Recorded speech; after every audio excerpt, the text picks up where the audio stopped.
Hello बच्चों, स्वागत है आपका हमारी क्लास में। आज आपको सिखाने वाले हैं हम पॉलिनोमियल्स। ये पॉलिनोमियल्स क्लास 9th और क्लास 10th दोनों ही क्लासेस में आप पढ़ते हैं और बहुत ही बेसिक से हम आपको बताने वाले हैं पॉलिनोमियल्स के बारे में, जो क्लास 9 से स्टार्ट होगा और आगे चलते चलते हम क्लास 10 तक पहुंचेंगे और क्लास 10 तक के लेवल का कुछ क्वेश्चन भी बताएंगे आपको। तो पॉलिनोमियल्स में बच्चे हम बताते हैं आपको। सबसे पहले स्टार्ट करते हैं एकदम बेसिक टर्म्स से। ये टर्म्स क्या होते हैं? तो टर्म्स क्या कहलाते हैं? तो every numeral and alphabetical numbers.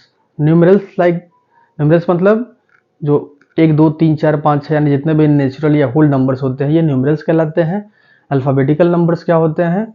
जो ए से लेके जेड तक के जो भी अल्फाबेटिकल नंबर्स होते हैं, A B C D F G and so on many numbers, इस टाइप के नंबर्स जो होते हैं वो अल्फाबेटिकल नंबर्स कहलाते हैं। तो एवरी न्यूमरल या अल्फाबेटिकल नंबर्स का जो इस्तेमाल किया जाता है मैथ में, ये सेपरेटली जो प्लस या माइनस साइन से सेपरेटेड होते हैं, जिन्हें टर्म्स कहते हैं। यानी सिंगली ये टर्म्स बनाते हैं और कई सारे टर्म्स मिलके जो एक्सप्रेशन और इक्वेशन बनाएंगे। तो हम एग्जांपल लेते हैं, जैसे हो गया x को लिखते हैं तो x क्या हो गया? एक सिंगल टर्म्स है।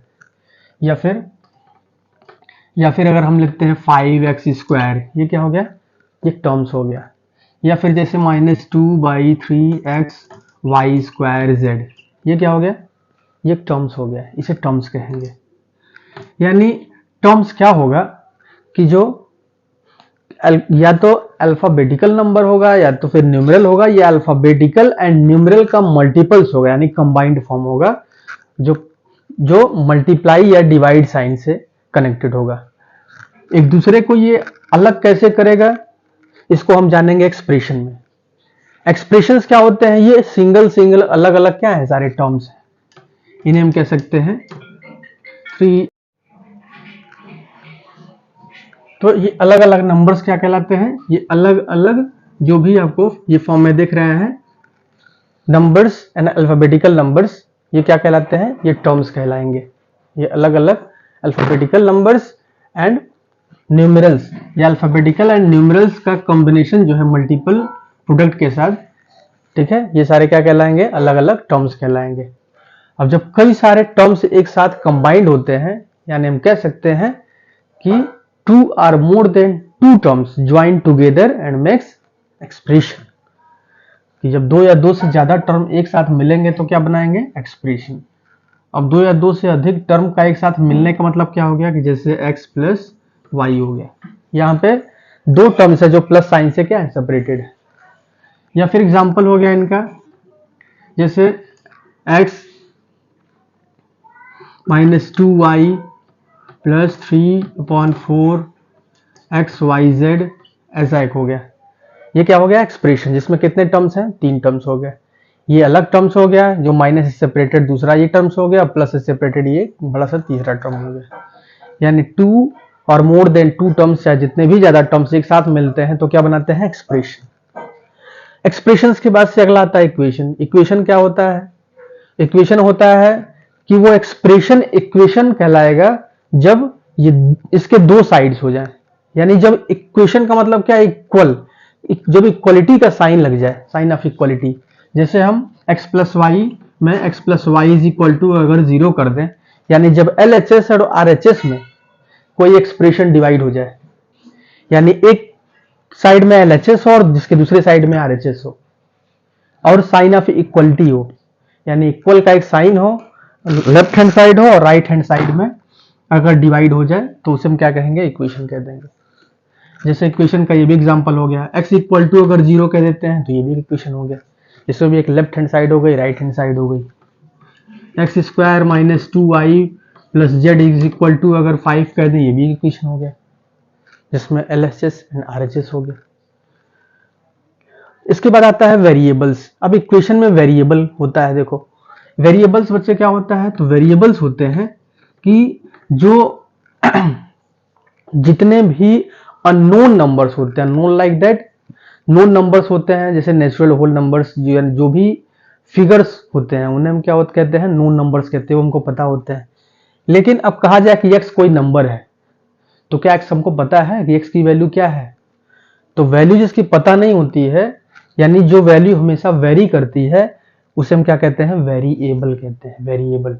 ठीक है, यानी सारे अल्फाबेटिकल नंबर्स होते हैं वो वेरिएबल्स कहलाते हैं, क्योंकि उनकी वैल्यू फिक्स नहीं होती है। अलग अलग इक्वेशन में अलग अलग जगह पे हम अलग अलग वैल्यू देखते हैं इन लिटरल्स की, इसलिए इन्हें हम वेरिएबल कहते हैं। यानी जो भी अल्फाबेटिकल नंबर ए से लेके जेड तक में आपको दिखता है किसी इक्वेशन में, वो क्या कहलाएगा? वेरिएबल कहलाएगा। यानी एग्जाम्पल जो भी X Y Z and all अल्फाबेटिकल्स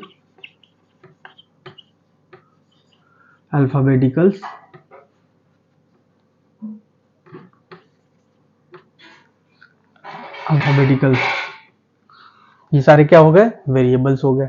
इन्हें हम कहते हैं वेरिएबल्स। कांस्टेंट किसे कहते हैं बच्चे? तो कांस्टेंट होता है जो फिक्स होता है, जो कभी नहीं बदलता। यानी जितने न्यूमरल होते हैं लाइक दैट, जैसे 2, 3, 5, -7 एंड कुछ वैल्यू और भी जो फिक्स वैल्यूज हुए, जैसे एक पाई हो गया, जो क्या हो गया? कांस्टेंट, जिसकी वैल्यू फिक्स होती है, जो पाई कभी नहीं बदलेगा। तो ऐसे जो फिक्स वैल्यूज वाले नंबर्स हो गए, या तो कुछ ऐसे डिनोशंस हो गए जिनकी फिक्स वैल्यू होती है न्यूमेरल में, वो सारे क्या कहलाते हैं? कांस्टेंट कहलाते हैं। जैसे इक्वेशन में हम अगर बात करें तो ये वेरिएबल हो गया, ये वेरिएबल हो गया, और लेकिन ये 5 क्या हो गया? कांस्टेंट हो गया। सिंगल न्यूमेरल अगर कहीं भी आपको दिखता है किसी इक्वेशन में, तो क्या कहलाएगा? वो कांस्टेंट कहलाएगा। इसके बाद अब आते हैं बच्चे कोफिशिएंट्स। एक टर्म छूटता है, कोफिशिएंट। कोफिशिएंट क्या होता है? तो कोफिशिएंट्स एक होता है, कोफिशिएंट किसे कहेंगे? जैसे हमने एक इक्वेशन लिया, ये इसमें क्या हो गया? एक्स स्क्वायर एक वेरिएबल हो गया, वाई वेरिएबल हो गया, जेड मान लिया जेड वेरिएबल हो गया, और इधर इस साइड हो गया 5 बचा, तो ये 5 क्या हो गया? ये कांस्टेंट हो गया। लेकिन यहाँ पे हम देखें कि न्यूमेरल, हमने बताया कि न्यूमेरल जो होते हैं वो कांस्टेंट कहलाते हैं, तो न्यूमेरल इधर 5 हो गया, ये कांस्टेंट हो गया, लेकिन यहाँ भी तो 2 -2 है, इसे भी तो कांस्टेंट होना चाहिए, लेकिन नहीं। अगर वेरिएबल के मल्टीपल के फॉर्म में कोई न्यूमेरल है तो उसे हम कोफिशिएंट कहते हैं। ठीक है, यानी अगर हम बात करें मल्टीपल नंबर्स, यानी जिस भी नंबर या न्यूमेरल या फिर या अल्फाबेटिकल नंबर का कोफिशिएंट हम पूछें, उसका मल्टीपल जो हो जाएगा वो क्या कहलाएगा? कोफिशिएंट कहलाएगा। जैसे हमने पूछा y का कोफिशिएंट बताइए, तो y से क्या मल्टीप्लाई हो रहा है? -2, तो y का कोफिशिएंट क्या हो जाएगा? -2 हो गया। z का कोफिशिएंट पूछें क्या हो गया? तो z से कौन सा न्यूमेरल मल्टीप्लाई है? तो कोई भी न्यूमेरल मल्टीप्लाई नहीं है, 1 सबका मल्टीपल प्रोडक्ट होता है, इसलिए अगर कुछ भी नंबर ना दिख रहा हो तो हम क्या कहेंगे? 1, जो कि कोफिशिएंट कहलाएगा किसका? z का। या तो एक्स स्क्वायर का कोफिशिएंट पूछें क्या हो जाएगा? तो क्या हो जाएगा? 1, क्योंकि 1 से क्या है? मल्टीपल है एक्स स्क्वायर का मल्टीपल है 1, इसलिए इसका कोफिशिएंट हो जाएगा 1। और यहाँ पे y का मल्टीपल क्या है? -2, तो इसका कोफिशिएंट हो जाएगा -2। तो क्या होते हैं? मल्टीपल्स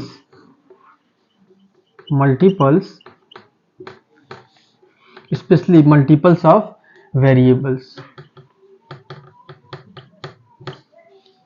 ऑफ विच, मतलब जिसका कोफिशिएंट पूछा जा रहा है, ऑफ विच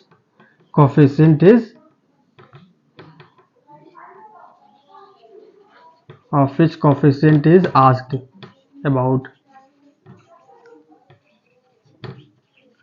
यानी जिसके बारे में कोफिशिएंट पूछा गया हो, जिस वेरिएबल के कोफिशिएंट पूछे जाए, उनके मल्टीपल्स जो कहलाएंगे वो क्या कहलाएंगे? कोफिशिएंट कहलाएंगे। अब बच्चे हमें दिखाया एक्सप्रेशन में मोनोमियल, बाइनोमियल एंड ट्राइनोमियल क्या होते हैं। तो एक्सप्रेशन हमने क्या बताया? अभी हमने टर्म्स के बारे में बताया कि टर्म्स क्या होते हैं, कि अलग अलग जो न्यूमेरल्स होते हैं, या तो फिर अल्फाबेटिकल नंबर्स होते हैं, या फिर अल्फाबेटिकल नंबर्स और न्यूमेरल्स का जो मल्टीपल प्रोडक्ट होता है वो क्या कहलाता है? ये सारे अलग अलग टर्म्स बनाते हैं, और कई सारे टर्म्स मिलके एक एक्सप्रेशन बनाते हैं, यानी 2 or more than 2 terms join together and makes an expression. अब एक्सप्रेशन में जो सिंगल टर्म, अगर सिंगल टर्म होता है, अगर किसी एक्सप्रेशन में मान लिया केवल एक टर्म है, तो एक टर्म से ज्यादा अगर हो तब तो एक्सप्रेशन बनाएगा, अगर केवल एक ही टर्म हो तो उस टर्म को हम क्या कह सकते हैं, कह देते हैं मोनोमियल। मोनोमियल का मतलब होता है क्या, कि वन टर्म, एक टर्म वाला जो भी एक्सप्रेशन होता है वो एक्चुअल एक्सप्रेशन तो नहीं कहलाने के लायक है, लेकिन इसे हम क्या कह सकते हैं, मोनोमियल कह देंगे। और अगर किसी एक्सप्रेशन में अगर दो टर्म्स हो जाते हैं, तो दो टर्म्स जब एक साथ मिलते हैं तो इन्हें हम क्या कह देते हैं, टू टर्म्स। तो टू टर्म्स वाले को हम क्या कह देते हैं, बाइनोमियल। बाई का मतलब क्या होता है, मोनो का मतलब होता है एक, ये मोनो का मतलब हो गया, ये मोनो एक के लिए इस्तेमाल किया जाता है, और ये बाई जो होता है ये दो के लिए इस्तेमाल किया जाता है। फिर ये ट्राई जो होता है, इसे तीन के लिए इस्तेमाल करते हैं। तो ट्राइनोमियल का मतलब क्या हो गया, कि अगर एक साथ तीन टर्म्स आते हैं, एक साथ अगर तीन टर्म्स आते हैं तो इन्हें क्या कह देंगे, इन्हें कह देंगे ट्राइनोमियल। और इसी क्रम में अगर आगे आते जाए हम, तो एक दो तीन कब तक गिनेंगे, यानी हम कह सकते हैं कि जब कई सारे टर्म्स एक साथ जुड़ते हैं तो उन्हें हम क्या कह देते हैं, पॉलिनोमियल्स। पॉली मतलब क्या होता है, पॉली मतलब होता है बहुत सारा, पॉली मतलब क्या होता है, बहुत सारा। तो बहुत सारे टर्म्स जब एक साथ जुड़ते हैं तो उन्हें हम क्या कह देते हैं, पॉलिनोमियल्स, यानी वो पॉलिनोमियल्स बनाते हैं, यानी मेनी टर्म्स। पॉली मतलब क्या हो गया, मेनी। तो many terms join together and makes polynomials, ठीक है, पॉलिनोमियल्स। जैसे वन टर्म को हम कहते हैं एग्जांपल में, जैसे मान लिया a1 हो गया, टू टर्म्स हो गया, अगर टू टर्म्स हो गया a1 plus a2x, three term क्या हो गया, थ्री टर्म्स में हो गया कि a1 plus a2x plus a3x square, three terms हो गया। मेनी टर्म्स कह दिया, तो मेनी टर्म्स में हम ले लिया a1 plus a2 plus a2x plus a3x square plus dot dot dot. अब हम an तक ले लें, an तो x क्या हो जाएगा, एक कम, तो x power n minus one, ठीक है, an x power n minus one. ये सारे n टर्म्स तक हमने ले लिए, तो ये क्या कहलाएगा, मेनी टर्म्स जब होंगे तो पॉलिनोमियल कहलाएगा। पॉलिनोमियल का मतलब वही हो गया जैसे हम सिंगुलर और प्लूरल लेते हैं, तो सिंगुलर में एक टर्म होता है तो सिंगुलर कह देते हैं, और जब कई सारे टर्म्स होते हैं उन्हें क्या कह देते हैं, उन्हें प्लूरल कह देते हैं।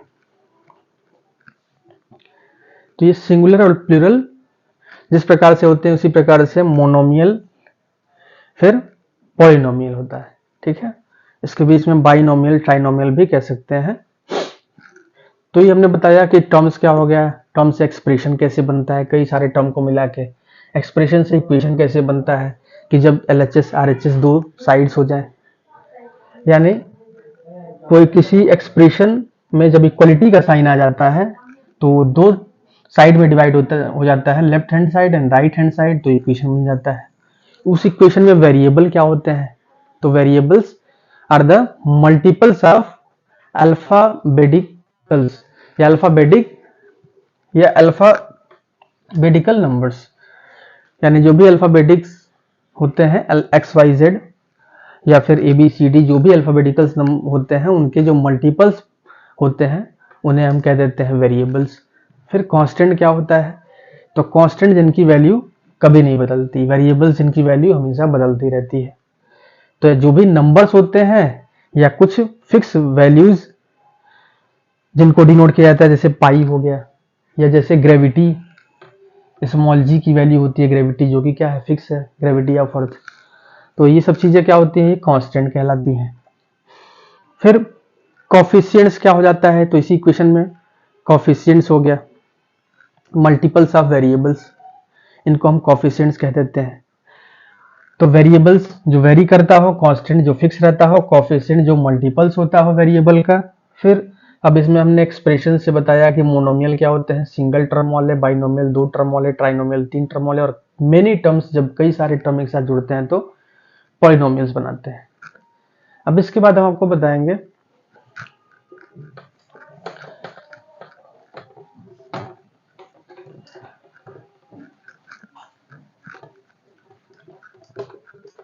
अब इसके बाद आगे हम चलते हैं डिग्री ऑफ पॉलिनोमियल्स।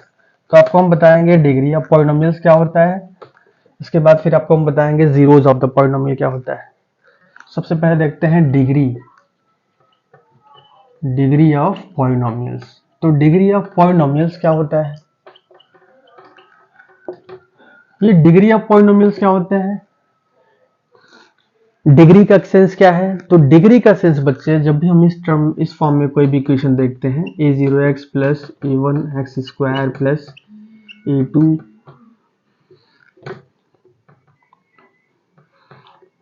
या फिर a0 x power 0 plus a1 x1 plus a2 x2 plus a3 x3 plus dash dash dash. तो इस तरीके से अगर हम देखते हैं, ऐसा देखते हैं, ये एक हो गया एक एक्सप्रेशन।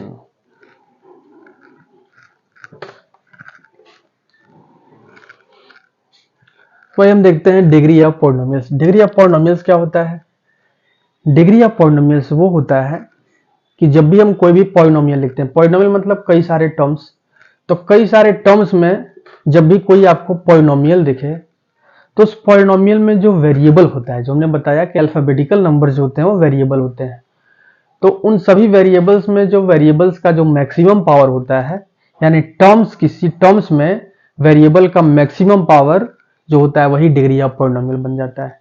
जैसे एग्जांपल में हम देखें, एग्जांपल हो गया जैसे 2x plus 3x cube plus 5 minus 4x square plus 3x minus 2x plus 5x square minus x cube. अब यहाँ पे पूछा जाए डिग्री ऑफ पॉलिनोमियल, तो डिग्री ऑफ पॉलिनोमियल यहाँ पे क्या हो जाएगा। अब देखा जाए कि ये भी एक पॉलिनोमियल है जिसमें 3 टर्म्स हैं, ये भी एक पॉलिनोमियल है जिसमें 3 टर्म्स हैं, ये भी एक पॉलिनोमियल है जिसमें 3 टर्म्स हैं। तो मैक्सिमम पावर अगर देखें वेरिएबल पे, तो x का मैक्सिमम पावर हमको कहाँ दिखता है, यहाँ दिखता है। मैक्सिमम पावर कितना है, 3 है, यानी इसकी डिग्री कितनी हो गई, डिग्री अगर देखी जाए तो 3 हो गई। इसकी डिग्री कितनी हो गई, तो मैक्सिमम वेरिएबल का मैक्सिमम पावर कितना है, 2 है, तो इसकी डिग्री कितनी हो गई, 2 हो गई। इस वेरिएबल का मैक्सिमम पावर कितना है, तो मैक्सिमम पावर अगर हम इसे 4 कर देते हैं ऐसा, 2 प्लस 5x पे 5 माइनस x पावर 4। इसमें अगर देखें डिग्री कितनी हो गई, तो इसकी डिग्री कितनी हो गई, ऐसा हो, तो इसकी डिग्री कितनी हो गई, तो डिग्री देखें तो कितना हो गया, 5 हो गया, तो इसकी डिग्री हो गई 5। यानी मैक्सिमम पावर, यानी डेफिनेशन क्या कह सकते हैं कि the maximum power of variable, the maximum power of variable in a term